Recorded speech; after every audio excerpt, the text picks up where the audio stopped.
excited about the integration of science with literacy. So I sort of, you're the co-PI of Seeds of Science, Roots of Reading. How did that happen? Well, it's a very interesting story about how I got involved with Seeds of Science, Roots of Reading. I actually got invited up to Lawrence Hall of Science my first year here by Jackie and I think Craig Strang and probably also I think maybe Catherine Halverson, the people who worried about program and professional development and the like. And we had a talk about the relationship between the GIA Graduate School of Education and Lawrence Hall of Science and about science and literacy, and we sort of tested the waters about one another's views. And before long, another several months later, I got a phone call from Jackie, and she said, we're going in for this NSF grant to build an integrated Seeds of Science, Roots of Reading program, or at least an integrated program. We didn't have the name at that point. But, and would you be interested in being co-PI? And it really appealed to me because the truth of the matter is that, I've been at this game about 42 years, and as long as I've been in the field, I've always felt that reading, writing, and I would add academic language to the mix, that reading, writing, and language are better situated in a curriculum when they're viewed as tools rather than goals.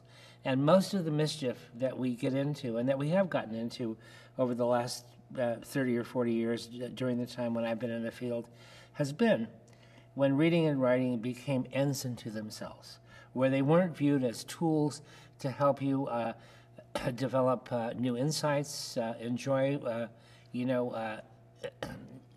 the fruits of your labor of reading and writing, or alternatively to really to learn something new and to gather new information about the world. So reading and writing and language as tools for insight, learning, and enjoyment.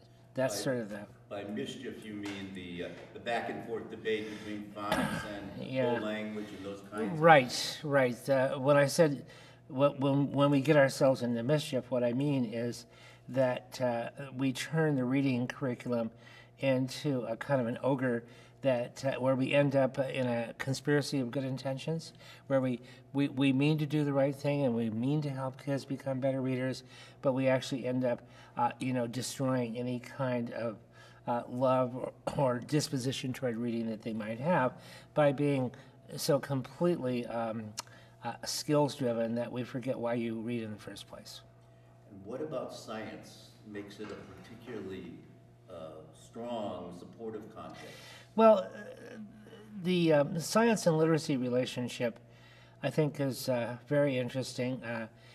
For a long time, I think a lot of science educators thought about text and about reading and about vocabulary instruction as the enemy, that it was the alternative to inquiry-based science, that instead of having kids engage in inquiry about the nature of the natural world, that what teachers and what the curriculum would do would be to end up having kids read about that rather than to participate in it. And, as much of a literacy person as I am, I never wanted literacy to eclipse inquiry-based science. All I ever wanted it to do was to support it, to make it richer and more meaningful, to have another sort of medium of input so that the kid can, learn things in more than one modality and the like.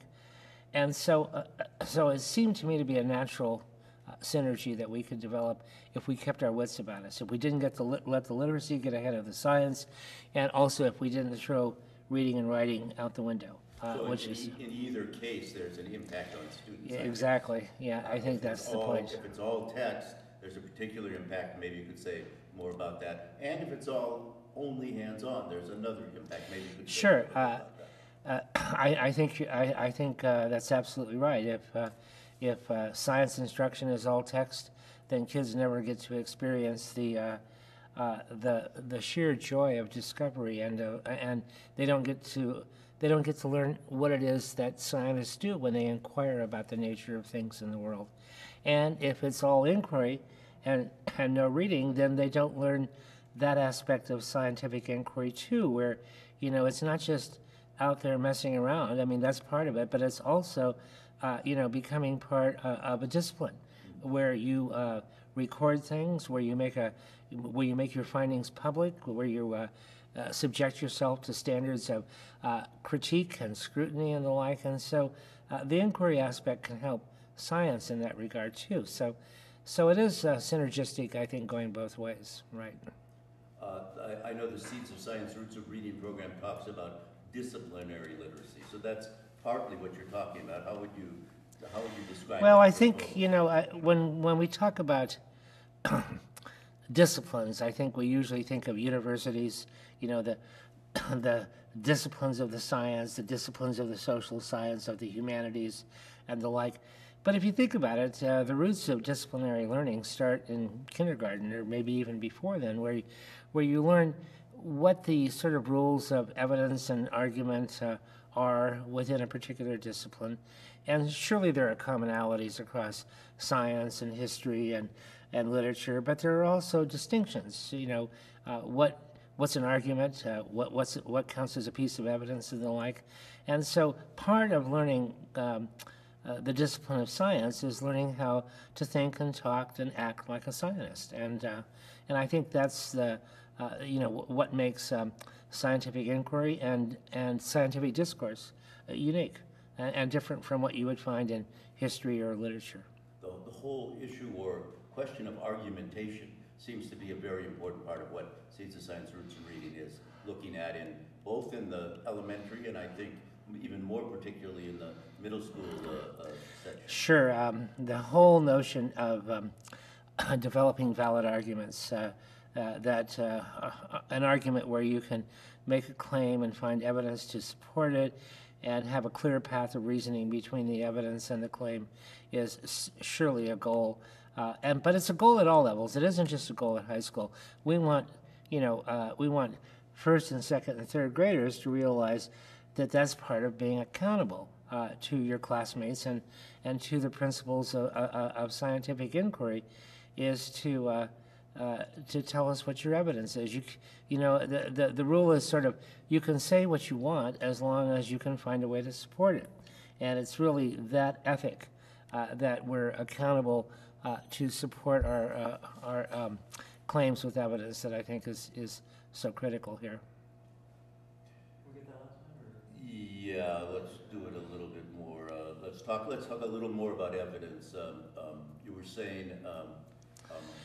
Right. Well, I think the point is that we tend to think of argumentation as something that you do in high school or maybe middle school and the like, but the approach we take takes it right down to the beginnings of elementary school, and we want kids in first and second and third grade to understand that they're accountable to their peers and to the principles of scientific inquiry to make sure that when they make a claim about how something in the world works or about what they think is the right thing to do, say on ecology or something like that, that they realize that they must marshal evidence and they must have a line of reasoning between the evidence and the claim they want to make in order to do justice to those principles.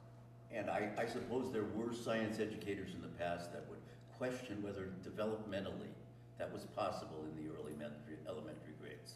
Has that become a passé issue by now?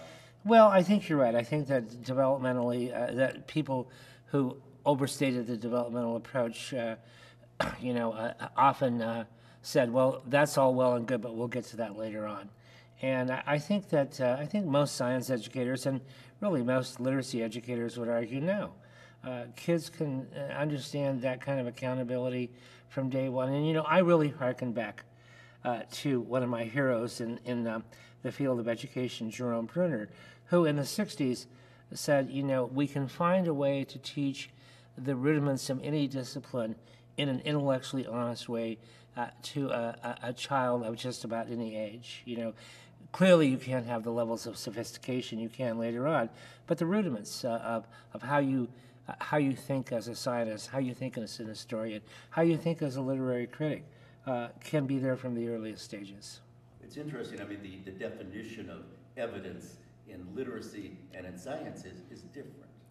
Well, Wouldn't you say? the notion of what counts as evidence to support an argument when you're reading a book is probably going to be different from what counts as evidence when you're out in the world, performing an investigation or some kind of empirical inquiry. Sure,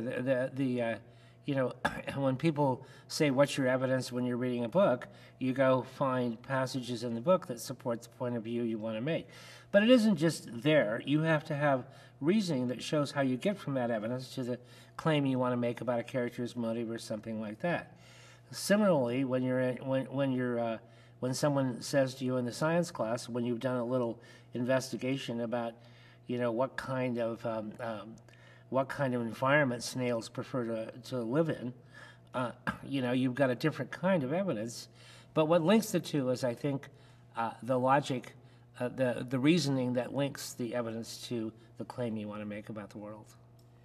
Opening it up into the literacy world, I know out there in the literacy world, there's a lot of emphasis now, and I think maybe it's called guided reading. There's questions of levels from different groups have different kinds of very specified classification levels, and I know that. You're talking about the ways that different groups of educators level books and say, yes, this is a level 27, and this is a level 34, and this is a level 17. Yes, and I know that sometimes teachers react to looking at the Seeds of Science Roots of Reading books problematically because they don't see those specified levels. So what's up when a teacher in a workshop asks you that, how do you respond to that? Well, the question of what level of book a kid can read depends entirely upon the situation in which he or she is asked to read it. And it depends upon the level of scaffolding and support that the teacher is willing to provide. So, for example, if I'm there, reading alongside you, and if you're reading the book with a little help from your friends in a guided reading situation, you can probably handle material that's substantially more difficult than you could if I said, here, go over in that corner and read this book, and be prepared to tell me what it says. Those are two very different circumstances, very different contextual situations.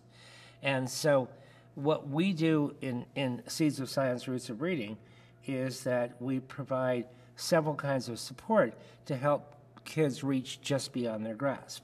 So, for example, we often do guided reading in groups. Secondly, we have a principle that if you're going to have a really tricky vocabulary word, I don't know, maybe a word like decomposer, okay, which would appear in a unit about soil science. If you're going to have a word like decomposer, make sure it gets used in the text, not just once, not just twice, but half a dozen times.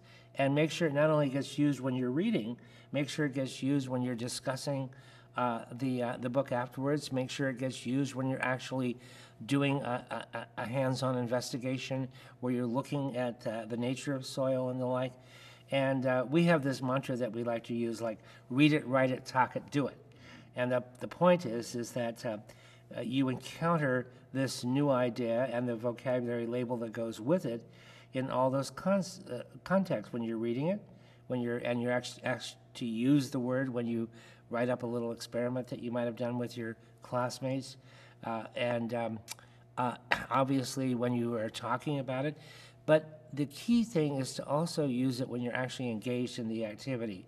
And a big surprise for me as a literacy educator has been just how critical the link between vocabulary and actual physical activity, the act of doing the experiment is. Because I think what happens is the act of doing it creates a kind of a somatic, of the body bond between the verbal representation and the act of doing it that's richer than the verbal bond in and of itself. Yeah, absolutely. This is sort of the idea that I've seen in Seeds of Science Roots of Reading of vocabulary as concept too. That it's not just science educators in the past would sort of poo-poo a vocabulary list to a certain extent, but this is taking vocabulary to do it, read it, write it approach. Sure, and vocabulary is a tricky business because vocabulary can be a list of words that you're made to memorize, and you look up the definitions and learn how to pronounce them and spell them and define them. But vocabulary is best taught when words are viewed as, if you will, the tip of the iceberg. Is what we see, and it's how we name our knowledge. But it's really the conceptual store that lies underneath, and the links between that word and all the other words and all the other activities that strengthen the conceptual infrastructure of your knowledge that matters most. So words are only incidentally words. Words are not about words, they're about concepts, and concepts are about knowledge. So it's really, vocabulary is really ultimately, conceptual instruction that leads to enhanced knowledge about how the world works. The Common Core Standards for English Language Arts, so one of these questions, describes a gap, I hadn't heard about this actually, in the level of reading ability from high school to college. I've heard of the 3rd to 4th grade gap, where it's going from 3rd grade to a big textbook. But this is a gap the Common Core Standards describe from high school to college, and they suggested therefore to focus on text complexity. And the question is, what are some ways teachers can help students do that, read more complex text? Well, you're right about the Common Core Standards. Remember that the Common Core Standards are standards for college and workplace readiness, right? I mean, that's ultimately what the standards are for. And you're also right that what people have noticed is that the transition from high school to college, there's about a 200 lexile, or basically it's like a grade and a half, 2-grade gap. And it's what has prompted so many universities, and especially community colleges and regional, 4-year colleges, to institute so many remedial programs for the first year out of high school, is that the kids may have passed the 12th grade, but they aren't ready for freshman college work. And so it's a very real gap that's been identified. And the logic of the Common Core Standards for English Language Arts, the hope is that if we can sort of up the ante a little bit at every grade level over time, that gradually we can catch up kids up to where they need to be by the time they get into 12th grade. And so what that means is that in every grade level, starting at about grade 3, we're going to push the ceiling on the level of difficulty and syntactic and lexical word complexity that kids encounter in the books they read. And not just books, but articles and things like that too. So that's the logic of it. Now, will it work? I don't have a clue. And I don't think anybody else does either, but I think people don't see much of an alternative except for that sort of gradual increase in the level of expectation we have for kids at different levels. Now, the problem is that it's all well and good to up the ante and to expect more out of kids and to expect more out of teachers, but we can't just tell people to try harder. That doesn't work. We learned in the early 90s in the first round of standards that if we just set higher standards, it doesn't necessarily lead to better performance. What you've got to have is a whole system of support. Support for teachers in terms of better professional development, better pedagogical materials to use in their classrooms, support for schools in the sense that they get more of a kind of a sense of community and a community concern about this is something that we need to tackle together, and support for kids inside classrooms where you actually have these better tools to scaffold kids when you expect more of them. And so what we've tried to do in Seeds of Science, Roots of Reading is to make sure that we maximize the kinds of supports that teachers can offer kids inside classrooms so that they can reach further beyond their grasp than they've ever been asked to before. Beyond their grasp. There's some famous saying about that. A man's reach should exceed his grasp, or some such thing. I can't remember who said it. Well, it's very much Vygotsky's zone of proximal development, and what one way to think about what education is it's encouraging kids to reach just a little farther than they can on their own, and then supporting them when they do, and not letting them fail. You know, it's not sink or swim. It's here. Let me offer you some water wings to help you get to the deep end of the pool. Yeah. So what would you say are some, you've sort of said some of the things that a curriculum or a classroom things can do to help students and help integrate in this curriculum. What are some of the challenges that schools and the system face in trying to implement an integrated curriculum? It seems from the initial findings that Seeds of Science Roots of Reading is having some real positive impact, but there are a lot of challenges that schools face. Well, what are some of those and how right. would you address them? What are the challenges to implementing a curriculum like Seeds of Science, Roots of Reading? Well, because it's integrated, it runs the risk of falling through the cracks. Are we teaching literacy or are we teaching science? Come on, tell us which one we're doing. Well, of course, we're doing both. But that doesn't mean that people feel like they can back off a little bit on the literacy side of things and say, here are the standards for literacy that Seeds of Science covers. I'll use my basal materials or whatever other program I use in the classrooms to cover the other standards. They feel compelled, especially if they're a school that's under duress, some kind of takeover by the state or by the district or the like. Those schools feel like they've got to lay Seeds of Science, Roots of Reading on top of whatever else they do. But that's, you know, we've got to do a better job of demonstrating to schools that Seeds of Science really does cover many of the standards for literacy. And the ones that it covers are all the comprehension standards, all the strategies, and a lot of the writing from sources where you read and then you do things and then you use your experiences in the text to write something. Those are things that we do well in Seeds of Science, Roots of Reading. And by the way, we always get really, really good gains on students' knowledge about science concepts. That's probably the single most consistent finding, is that kids who experience this integrated program compared to kids who get a compartmentalized science over here, literacy over here, the kids who get the integrated approach acquire more science content. They consistently learn more vocabulary. The kids in those classrooms spend much more of the time doing the talking and much less time listening to the teacher talk.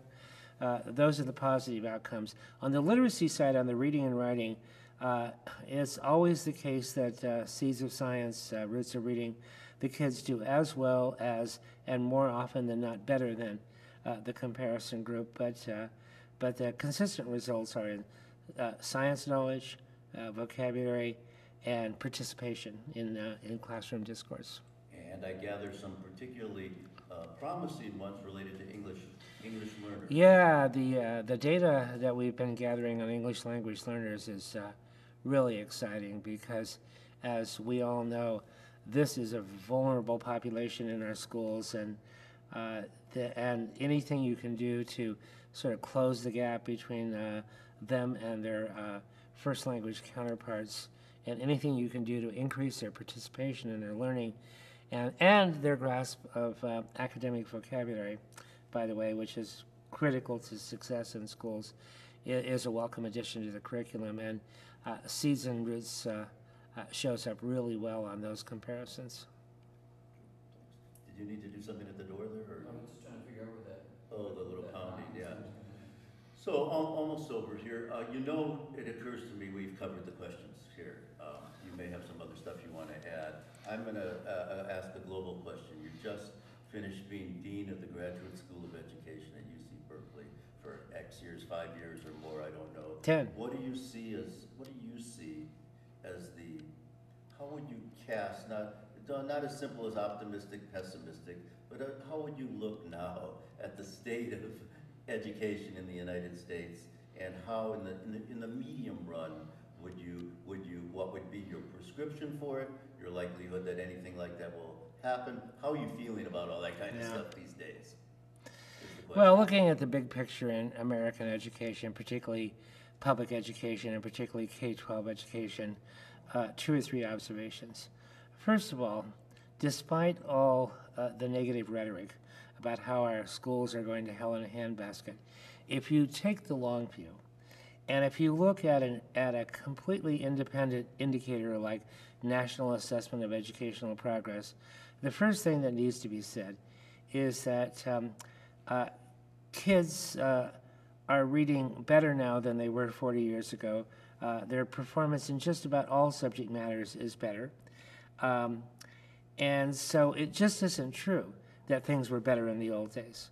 They're equally as good now, if not better. And by the way, that's in the face of a demographic changes in the population of the American student body that are really mind-boggling in terms of the number of English language learners, the proportion of the population of children in poverty, the proportion of the population at risk for some special education kind of intervention and the like. So in the face of a more challenging task, kids are actually doing better on most of these independent indicators like the National Assessment of Education Progress. So there is a sense in which part of the crisis in American education is manufactured for the convenience of politicians and people who have something new to sell to make sure that they have a marketplace for their ideas or their products. So that's number one. Number two is the real tragedy of American education is that the gap between the educational haves and have-nots, however you want to define it by race, define it by language, define it by income, define it by opportunity. The gap between the educational haves and have-nots is unconscionably wide.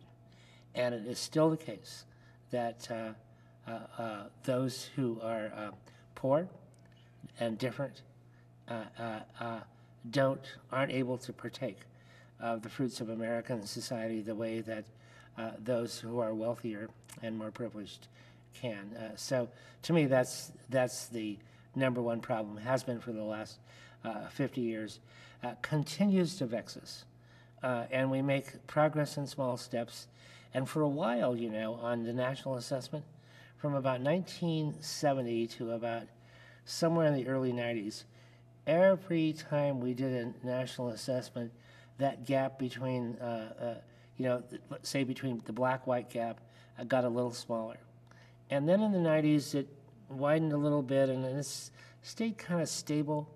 There was a recent flurry where it closed a little bit, I think, in the last couple of NAEP assessments, but it's, as I said, still unconscionably wide. And of course, the worst gap of all is the gap that exists between a student's aspirations and the reality of the knowledge and skills and dispositions that he or she leaves schools with. And that's the gap that plagues all students, because they never get to fulfill the dreams that they might have developed along the way. And so closing those two gaps, the gaps between the haves and the have-nots, and the gap between who you are and who you want to be, I think remain the biggest challenges in American education. Anything you want to add? I don't know. I'm sure there is something that I didn't say. Can you think of anything I didn't talk about with respect to student? I'm glad you got to the scores. You did that very nicely. I have a question. Yeah, go ahead. Yeah. And answer to Lincoln. Is there a particular challenge in working with science teachers to teach literacy issues? Oh, thanks for bringing that up. Yeah, that's a good question. Yeah.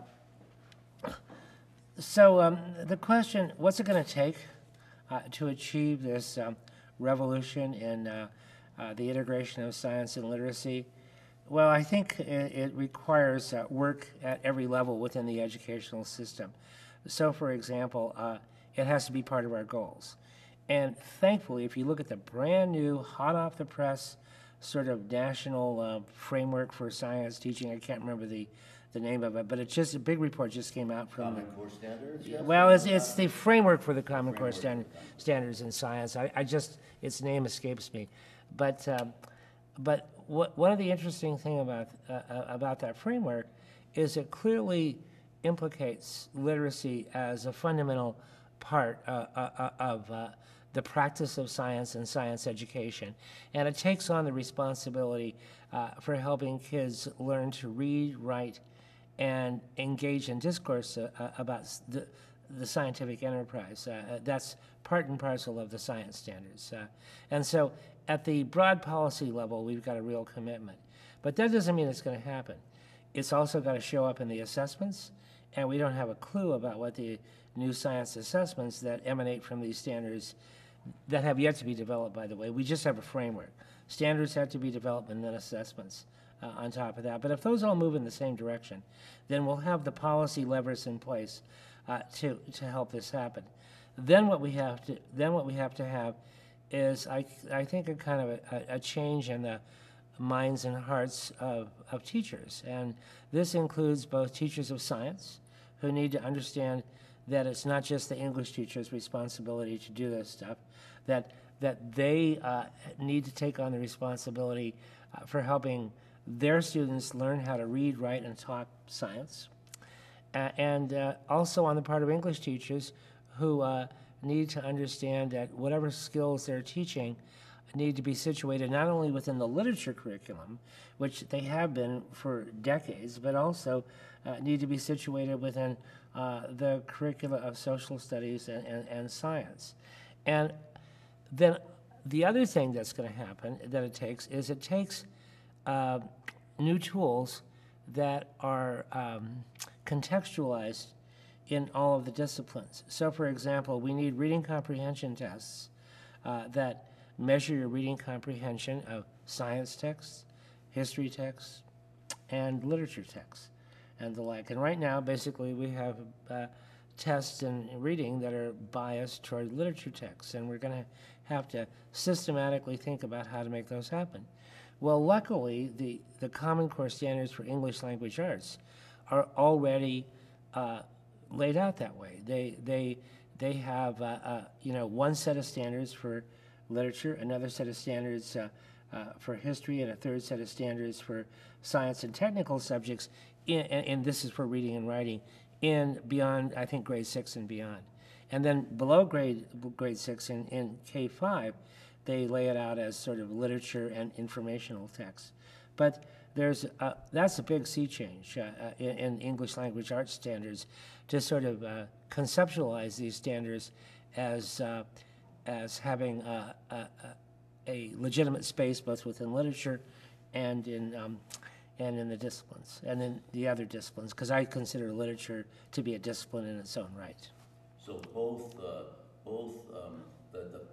policy things, the standards at the top, are showing some awareness of the validity of integration, both the English ones having a sense of the subject matter areas, and the science ones understanding how embedded literacy, all kinds of literacy practices in science.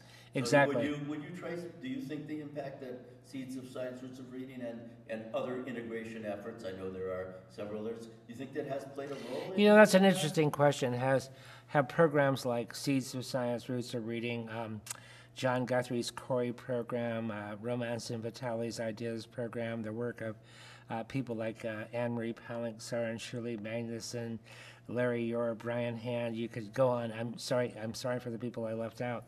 But there's a whole cadre of people working at the interface of science and literacy. And the question is, have they had an impact on how people are thinking about the standards both in ELA and in science? And, I don't know. I mean, sure, we'd love to think that we've had an influence, but I'm not sure that I have scientific evidence. I got you. Even literary, I'm not even sure I have literary evidence of it. But we've certainly created a vision collectively of what's possible. And we've certainly provided an existence proof that if you set your mind to it, you can achieve not only the integration, but more importantly, the synergies, so that what you do in science can support literacy activity, and what you do on the literacy side can support strategies and skills that help you with science. So for me, it's all about it's all about developing a set of cognitive and metacognitive strategies that help you acquire more knowledge, and then that additional knowledge it gets you on a virtuous rather than a vicious cycle. You know, we talk about the vicious cycle of failure, how failure begets failure, and it's like there's also a virtuous cycle, and that is success and knowledge begets success and knowledge, and that's, I think, what we've provided an existence proof that can happen. Be interesting to see as the time goes by and as middle schools develop and so on, what the impact on all of this is of the new technology. And Yes. Reading over reading on the iPad, or how kids do research on the internet. I mean, that's a whole new ballgame in and of itself. So, yeah. Well, you know, you bring up the issue of technology, and we haven't talked much about it, but I'm a big technology fan, and I want us to take advantage of every affordance that technology offers, in not only in this capacity to search for text, but also the need. You know, one of my favorite things about technology is that